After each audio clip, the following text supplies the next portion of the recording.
Cumprimento a amada igreja com a santa paz do Senhor. Amém. Glórias a Deus. Quem trouxe a sua Bíblia, por gentileza, abra no livro de Esdras. Esdras, capítulo 3.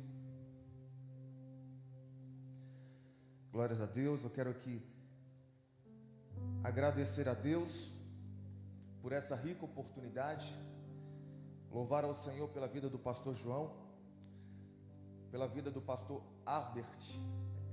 Isso, que Deus abençoe grandemente por essa oportunidade de estarmos aqui também. Pastor Claudinilson, a gente acompanha muito pelas redes sociais. Que Deus possa abençoar grandemente em nome de Jesus. Quem achou, dá glória a Deus.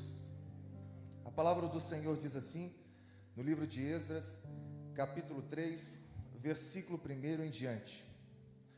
Chegando, pois, o 7º mês, e estando os filhos de Israel já nas cidades, se ajuntou o povo como um só homem em Jerusalém.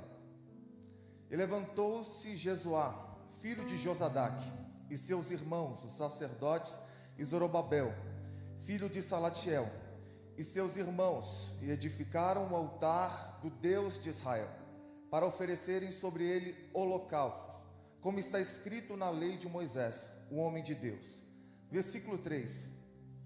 E firmaram o altar sobre as suas bases, porque o terror estava sobre eles, por causa dos povos das terras, e ofereceram sobre ele holocaustos ao Senhor, holocaustos de manhã e de tarde. Amém, meus irmãos? Glórias a Deus. Vamos fazer mais uma oração? Deus, estamos aqui nesse momento, eu quero glorificar o seu nome. Espírito Santo, que mais uma vez o Senhor possa falar aos nossos corações mediante a tua palavra. Deus, a tua palavra vivifica, a tua palavra levanta, a tua palavra restaura, a tua palavra nos coloca de pé, a tua palavra, Espírito Santo, alegra o nosso coração. Que a tua palavra, Espírito Santo, possa trazer vida, Senhor, e que o Senhor possa, Espírito Santo, despertar, Senhor, em nós um sentimento, Senhor, em nome de Jesus, que só a tua palavra pode fazer, em nome de Jesus, amém. Meus queridos irmãos, depois da morte de Nabucodonosor, a história vai dizer que os seus sucessores não foram tão fortes como ele, e a Babilônia acabou sendo conquistada pela Pérsia, aproximadamente 539 a.C. Mas antes desses eventos acontecerem, tanto a Babilônia como a Pérsia, eles tinham uma política amistosa de permitir que os cativos adquirissem casas, adquirissem terras, desempenhasse um trabalho comum como um cidadão normal. Muitos judeus nessa época foram elevados em posições altíssimas, a saber, Mardoqueu, Ananias, Misael, Azarias, Daniel, e entre outros judeus. Porém o rei Ciro, o rei persa, ele foi mais além. Ele permitiu que o povo judeu voltasse para a sua nação. Ele permitiu que o povo judeu voltasse para a sua terra, e ali edificasse o templo do Senhor. A proclamação do rei persa brotou no coração judeu a esperança de um novo começo. E de fato, ali estava nascendo um novo começo, para que se cumprisse o que fora dito pelo profeta Jeremias, no capítulo 29, versículo 10. Quando cumprirdes os 70 anos na Babilônia, eu vos visitarei, e cumprirei sobre vós a minha boa palavra, tornando-vos a trazer a este lugar. Muitos judeus se despertaram para voltar para Jerusalém, mas muitos judeus preferiram ficar na Babilônia, porque o judeu ele sabia que voltar para Jerusalém não seria fácil.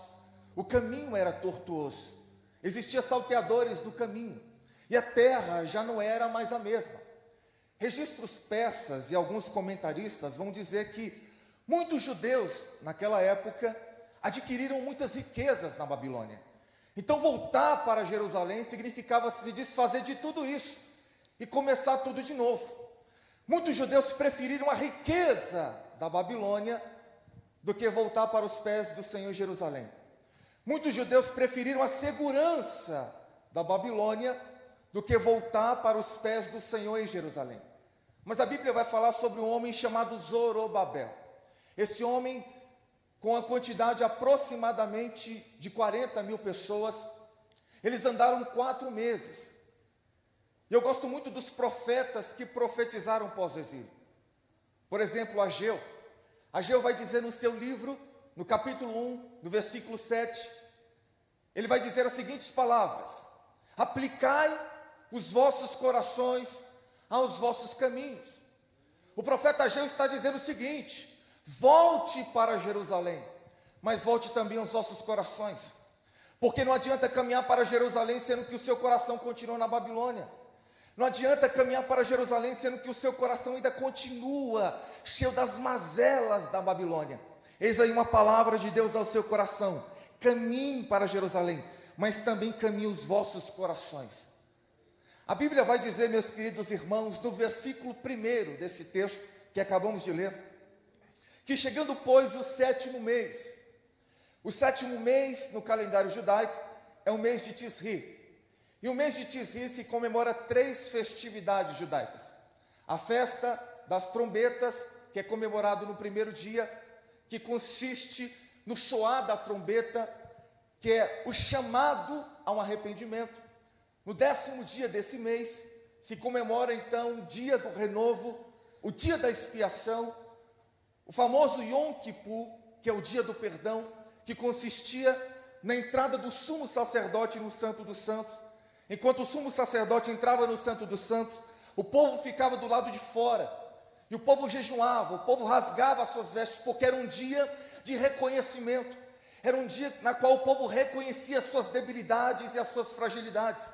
No dia 15 desse mês, se comemorava a festa dos tabernáculos, que é nada mais, nada menos do que uma lembrança do que Deus fez no deserto, quando o povo era nômade, quando o povo não tinha lugar para morar e o povo vivia em tendas, quando o tabernáculo estava em tendas.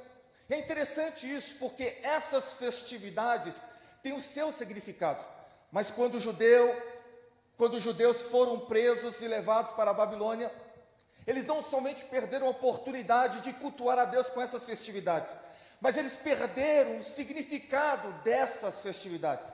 O judeu, ele perdeu a lembrança do que Deus fez, a festividade do tabernáculo. O judeu, ele perdeu o reconhecimento de quem ele era, o dia do renovo. Que é isso, pregador? O pecado faz isso com o homem. O pecado tira do homem a lembrança do que Deus fez.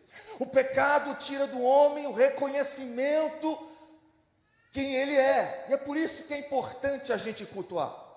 Porque no culto a gente escuta uma palavra, e essa palavra nos traz o entendimento, o reconhecimento que nós somos. É importante cultuar, porque quando a gente vem num culto como esse, num domingo, na parte da manhã, a gente lembra das promessas que o Senhor nos fez. Por isso que é importante a gente participar de um culto. E o texto na qual lemos aqui fala de um culto voltado para a restauração da aliança, a restauração do compromisso com Deus. E o texto vai dizer o seguinte: estando os filhos de Israel já nas cidades, se ajuntou o povo como um só homem em Jerusalém. Observe aqui, meus queridos irmãos, todos estavam unidos, todos estavam com um só objetivo, um só foco, uma só ideia. Eles queriam a restauração, eles estavam participando do culto, e eles queriam de fato que tudo viesse a ser restaurado. Deus se manifesta através da unidade. Deus se manifesta através da concordância. Jesus, antes de ser traído, em uma das suas últimas orações, no capítulo 17 do livro de João, ele orou ao Pai pedindo unidade para os discípulos. Mas é interessante isso, porque quando a gente caminha nesse texto, a gente vai ver que eles foram para Jerusalém para edificar o templo. Mas antes da edificação do templo, eles levantaram um altar. E o texto vai dizer o seguinte, no versículo 4: e edificaram um altar do Deus de Israel, para oferecerem sobre ele holocaustos, como está escrito na lei de Moisés. O altar aqui, meus queridos irmãos, simbolizava a restauração, sacrifício. Não existe altar sem sacrifício. Não existe altar sem morte.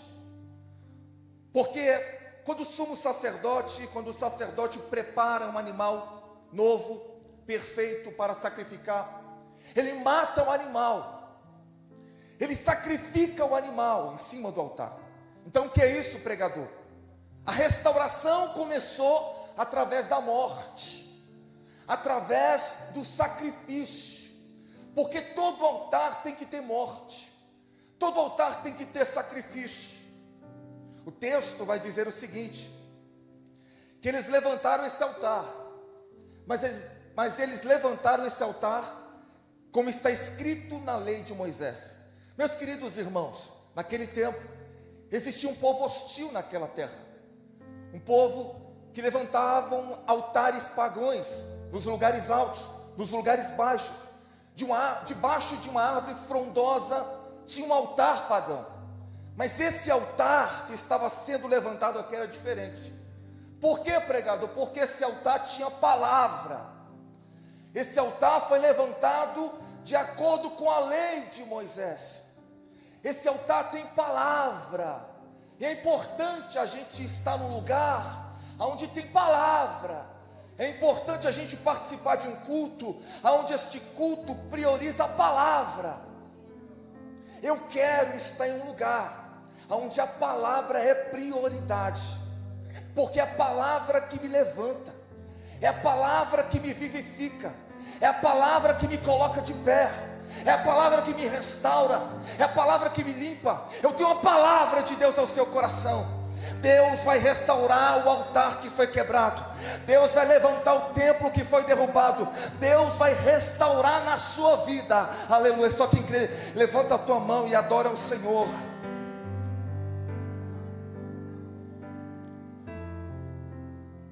Versículo 3, meus queridos irmãos, o texto vai dizer o seguinte: e firmaram o altar sobre as suas bases, porque o terror estava sobre eles.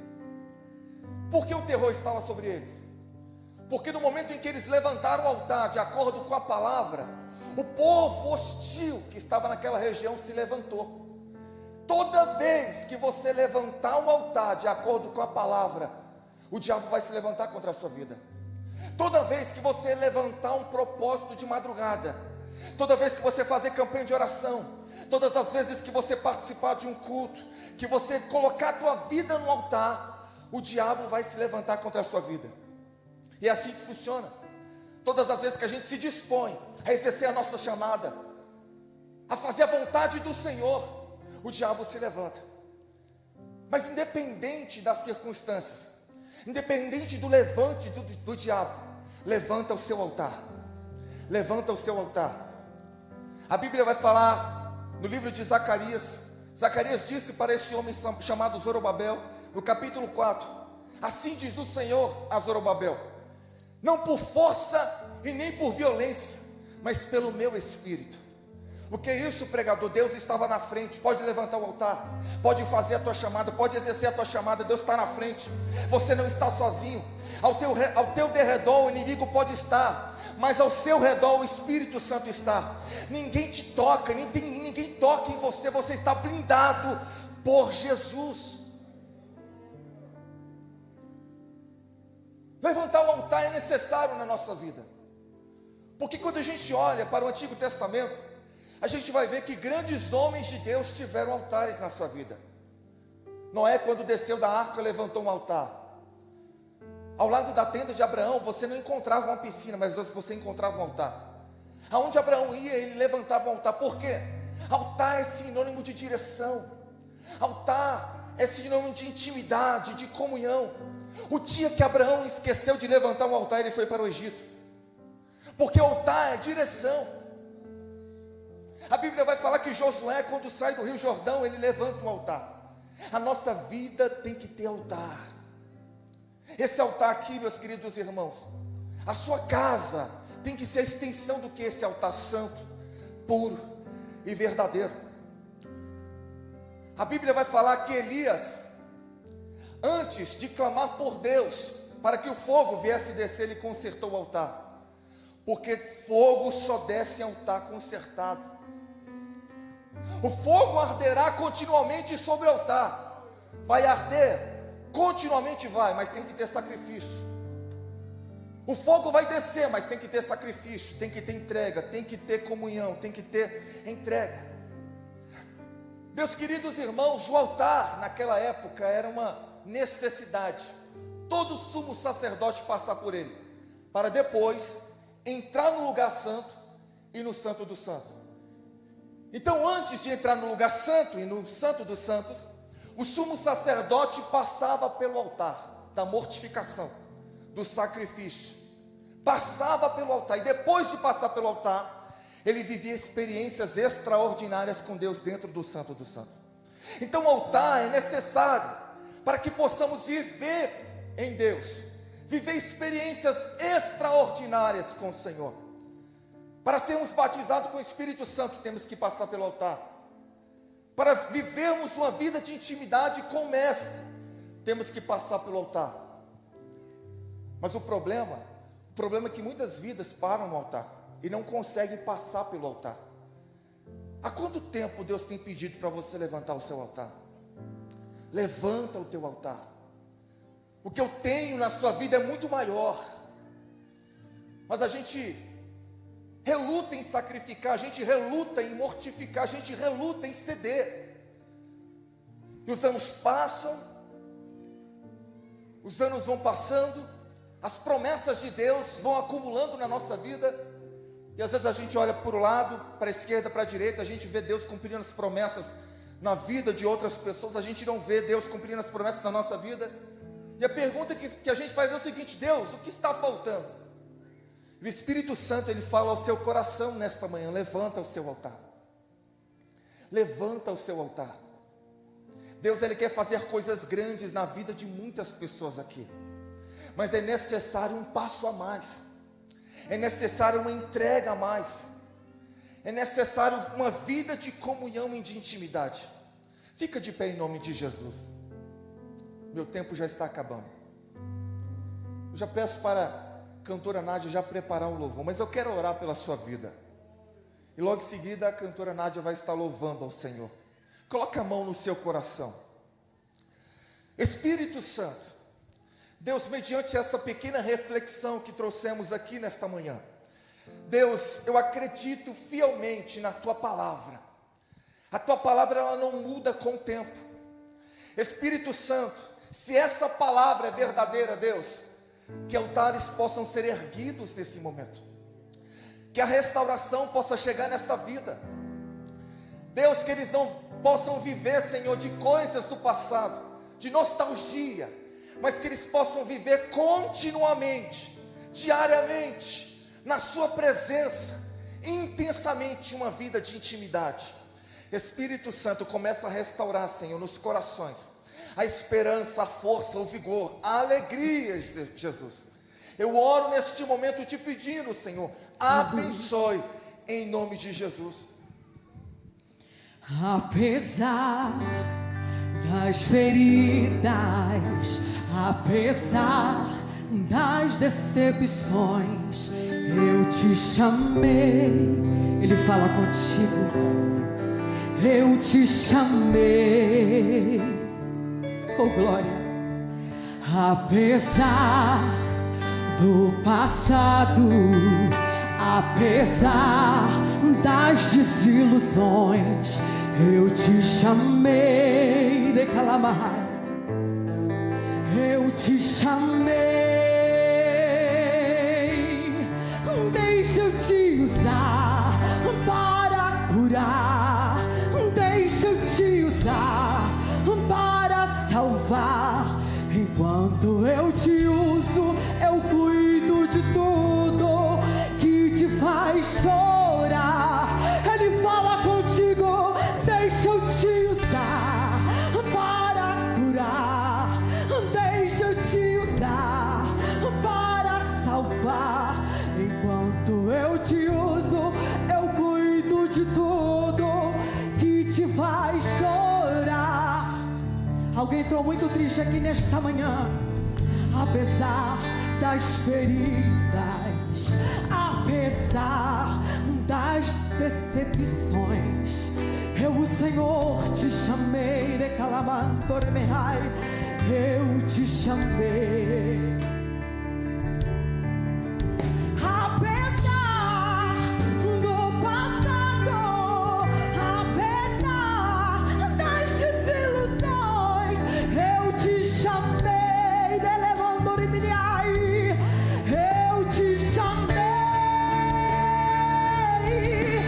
Deixa eu te usar para curar, deixa eu te usar para salvar. Enquanto eu te uso, eu cuido de tudo. Oh, aleluia, Ele está trabalhando. Deixa eu te usar lá no teu lar, deixa eu te usar para salvar. Enquanto eu te uso, Ele cuida, Ele trabalha por ti. Deixa eu te usar, o Espírito de Deus clama.